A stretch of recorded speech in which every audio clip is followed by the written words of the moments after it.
안녕하세요, 더그림 김주영입니다. 오늘은 연필을 이용해서 정물 소묘를 그려볼 거예요. 다양한 정물들의 톤 차이를 이용해서 물체를 구분해내는 방식에 대해서 설명을 하면서 그림을 완성시켜 보도록 하겠습니다. 자, 일단 어둠의 흐름부터 색감을 진행을 시켜 주셔야겠죠. 가장 넓은 면적의 어둠의 색감부터 순차적으로 진행을 시켜 주세요. 자, 연필을 이용해서 명암의 차이로 대상의 형태와 입체 구조를 전달시켜 줘야 되기 때문에 처음에 진행을 하실 때는 어둠을 먼저 잡아 주시는 게 효과적이에요. 간혹 밝은 부분을 먼저 진행시키시는 분들도 계실 수가 있는데 그렇게 그림을 그려도 상관은 없지만 보다 효율적이고 안정적인 소묘의 진행을 위해서는 어둠의 흐름을 먼저 잡아주는 걸 추천해 드려요. 자, 기본적인 톤의 흐름에 맞춰서 어둠과 함께 큰 그림자의 표현들을 진행을 시키면서 가장 앞쪽에 있는 모가의 색감을 먼저 진행하고 있습니다. 자, 모가의 살짝 굴곡의 표현도 어둠의 색감을 통해서 만들어 주시고요. 색감이 조금 더 강하고 확실하게 어둠을 잡아 주셔서 입체의 표현을 정확히 보여주세요. 그림자의 표현도 살짝 잡아주시고요. 자, 일단 가장 앞쪽에 있는 기본 덩어리와 어둠 색감의 흐름을 진행을 시켜줬고요. 자, 다음은 뒤쪽에 있는 물병과 포도 알갱이의 어둠 흐름을 잡아보도록 하겠습니다. 자, 물병보다는 포도의 색감이 훨씬 더 진하기 때문에 포도 알갱이의 어둠 흐름을 먼저 표현해 볼게요. 자, 가늘고 뾰족한 연필을 이용해서 정확하게 어둠의 색감을 깔면서 포도 알갱이의 형태를 정리를 시켜주세요. 자, 알갱이와 알갱이의 경계 부분에서 정확하게 어둠 흐름의 형태를 만들어 주셔야 각각의 덩어리가 또렷하게 전달될 수가 있어요. 자, 앞쪽에 포도 알갱이 그림자 색감도 함께 잡아주시면 좋아요. 자, 뒤쪽에 있는 포도 알갱이는 앞쪽의 밝음보다 어둡게 강조를 시켜서 정확하게 앞쪽과 뒤쪽의 거리 차이를 표현해 주시는 거예요. 자, 뒤쪽에 알갱이 어둠을 잡아줌으로써 자연스럽게 앞쪽의 밝음 형태가 또렷이 드러날 수 있겠죠. 자, 포도 송이의 이 가지 부분의 형태는 정확하게 보여줘야 되기 때문에 정교하게 다듬어서 형태의 표현을 확실하게 전달시켜주는 구조를 보여주셔야 돼요.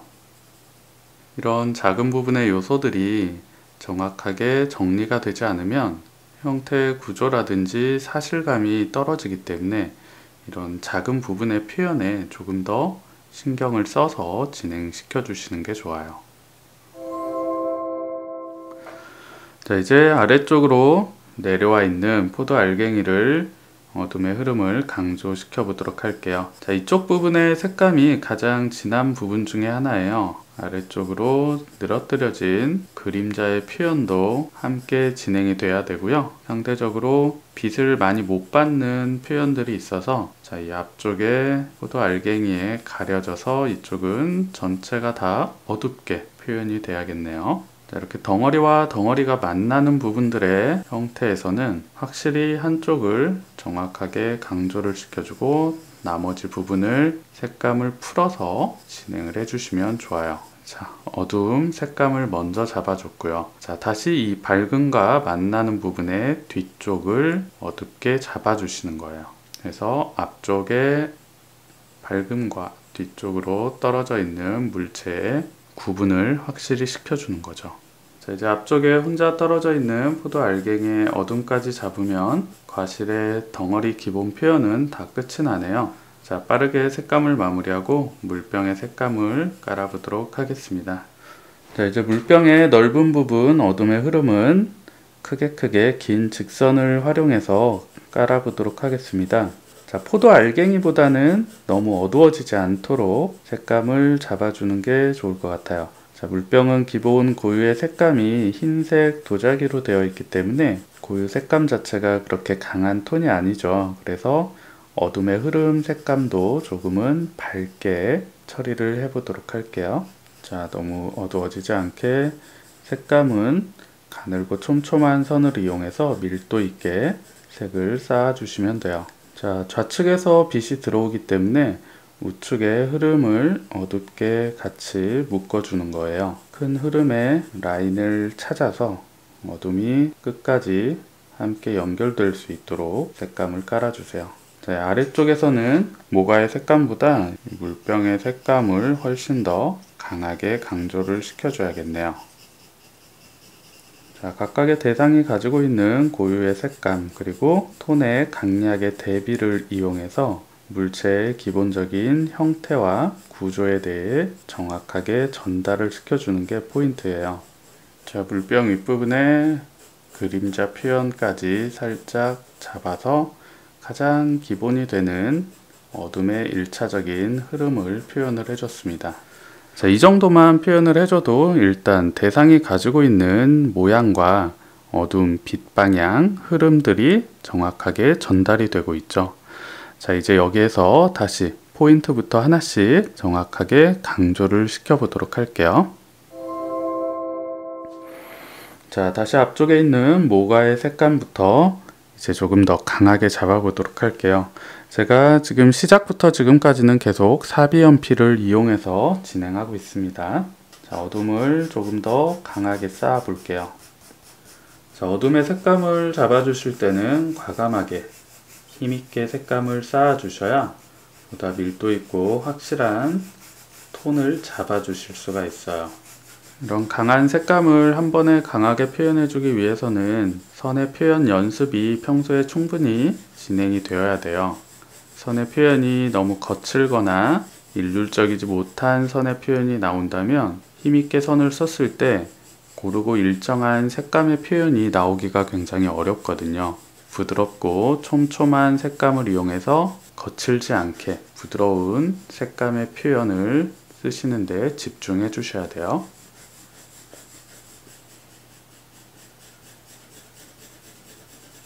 자, 바닥과 맞닿는 가장 아래쪽 부분을 강하게 잡아주셔서 무게감이 아래쪽으로 확실히 안정감 있게 잡히도록 덩어리의 표현을 마무리해 주시는 거예요. 아직 제가 바닥에 생기는 그림자의 표현은 잡지 않았지만 물체의 어둠 흐름만 정확히 잡아주셔도 입체감은 확실히 전달될 수가 있어요. 자, 힘 조절을 조금 더 신경을 많이 써주셔야 돼요. 밝음으로 풀어지는 선이 너무 거칠지 않도록 자연스럽게 풀어지는 그라데이션의 느낌을 잘 살려주셔야 자연스러운 덩어리 표현이 가능하겠죠. 밝음은 최대한 남겨가면서 지우개를 사용하지 않아도 될 만큼 계산적으로 그림을 진행해 주시는 게 좋아요.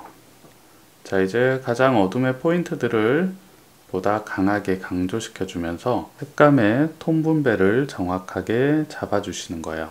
가장 어둠의 표현에서부터 가장 밝음의 톤 표현까지 다양한 톤 표현으로 인해서 보다 색감이 다채로운 톤의 표현을 만들어 주시는 게 좋아요. 아래쪽에 그림자도 살짝 잡아 보도록 할게요. 바닥면에 생기는 모가의 그림자를 강하고 선명하게 잡아 주시고요. 안쪽에서 바깥쪽으로 풀어지면서 자연스럽게 연해지는 그라데이션의 표현으로 그림자의 포인트를 잡고 풀어주시면 좋아요. 자, 다시 모가와 만나는 부분에 뒤쪽에 물병의 어둠들을 강조시켜 주시고요. 어둠을 확실히 잡아서 정확하게 구조를 떨어뜨려 주는 거예요. 자, 포도 알갱이와 같은 경우는 광택이 굉장히 심한 소재이기 때문에 밝음의 하이라이트 부분을 정확히 남겨가면서 질감의 느낌도 함께 전달을 시켜줘야겠죠. 자, 이제 위쪽에 포도 알갱이들을 강하게 톤을 강조시켜 보겠습니다. 자, 아래쪽 그림자 부분을 확실하게 잡아주면서 알갱이들의 앞뒤의 거리 차이를 만들어 볼게요. 자, 그림자는 시작점, 물체가 맞닿는 부분에 시작점을 가장 강하게 잡아주시고요. 위쪽에서 아래쪽으로 내려가면서 그림자의 색감이 자연스럽게 풀어지도록 진행해 주시는 거예요. 자, 이제 윗부분에 포도 알갱이만 잡으면 어느 정도 또 어둠의 톤이 강조가 되었기 때문에 정확하게 이미지가 전달될 수 있을 거예요. 자, 윗부분에 어둠 흐름을 강하게 잡아보도록 할게요. 끝라인을 정확하게 색감을 강조시켜 주면서 포도송이 알갱이와 알갱이 경계 부분 정리를 시켜주는 걸 위주로 어둠의 색감을 잡아주시면 돼요. 밝음이 나왔으면 밝음의 주변을 어둡게 잡아주시고요. 다시 그 어둠의 주변은 밝게 유지를 시켜주시는 거예요.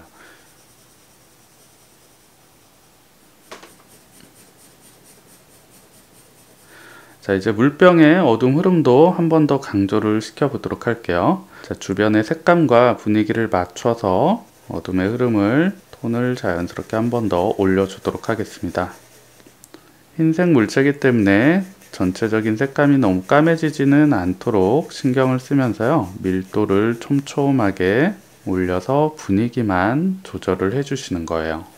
자, 물병의 표현은 크게 돌아가는 원기둥의 형태라고 생각을 해주시면 쉽게 그려내실 수 있을 거예요. 자, 빛을 받는 쪽에 밝음을 넓게 남겨두시고요. 우측으로 크게 돌아가는 원기둥의 색감에 맞춰서 톤의 변화를 가볍게 표현해 주시면 돼요.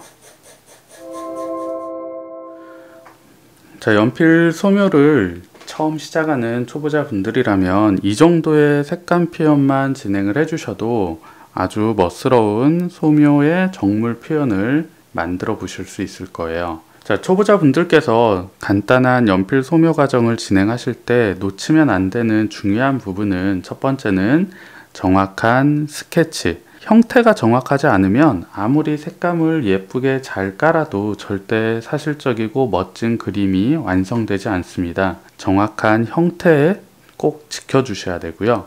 두 번째는 각각의 대상이 가지고 있는 정확한 색감의 표현. 가장 밝은 부분, 빛을 많이 받는 가장 밝음에서부터 밝음과 어둠을 연결하는 중간 색계의 표현, 강조되는 색감의 표현까지 단순하게 색감의 톤 차이만 정확하게 표현을 해주시고 아무런 질감에 대한 표현을 그리지 않더라도 이 정도의 정물 표현은 충분히 전달될 수가 있어요. 꼭 사실적이고 테크닉을 이용한 소묘의 질감 느낌을 만들어줘야만 대상의 질감이 전달되는 게 아니라 간단한 기본 색감만 정확하게 안착을 시켜주더라도 대상이 가진 이미지와 구조의 표현은 누구나 쉽게 만들어내실 수 있어요. 자, 어둠 표현만 강조하면서 마무리하도록 할게요. 보다 구체적인 입체 표현의 느낌이 전달될 수 있도록 마무리를 해주시는 거예요. 자, 이쪽 포도 알갱이의 색감을 조금 더 강조를 시켜주면 좋겠네요. 자, 가지 부분에서도 그림자의 색감을 보다 정확하고 또렷하게 강조시켜주면서 얇은 부피의 표현이지만 이 안에서도 입체감이 충분히 전달될 수 있도록 작업을 진행해 주시면 좋아요. 자, 보통 넘어가는 끝부분에서는 반사광으로 색감을 풀어주기도 하지만 이런 식으로 끝부분의 색감을 오히려 더 강하게 잡으면서 마무리해 주기도 해요. 자, 반사광의 표현을 의도적으로 만들면서 진행해 주실 경우에는 보다 덩어리의 느낌, 돌아가는 입체감이 더 또렷하게 전달이 되고요. 이런 식으로 끝부분을 반사광의 표현 없이 정확한 어둠의 흐름으로 강조를 시켜주면 강하게 들어오는 빛의 느낌이 훨씬 더 또렷하게 전달될 수가 있어요. 표현하는 방식에는 약간의 차이는 있지만 본인의 연출 방식에 따라서 자유롭게 선택해서 진행해 주시면 좋습니다. 자, 오늘 연필 소묘 과정도 잘 보셨나요? 묘사의 양을 최대한 줄이고 연필로 낼 수 있는 가장 기본적인 밝고 중간 어둠의 색감 차이로만 대상의 형태와 구조를 전달하기 위해 집중을 했어요. 자, 꼭 묘사 표현이 많이 들어가지 않더라도 정확한 스케치 형태와 정확한 톤의 분배만 시켜주시더라도 이 정도의 느낌을 충분히 표현하실 수 있어요. 자, 연필 소묘를 처음 하시는 분들께서는 약간 어려우실 수도 있지만 기본기, 형태와 색감의 기본기에 조금 더 집중해달라는 의미로 이번에는 색감 위주로 작품을 표현해봤습니다. 자, 오늘 영상도 도움이 되셨나요? 다음에 더 유익한 영상으로 찾아뵙도록 하겠습니다. 오늘도 시청해주셔서 감사합니다.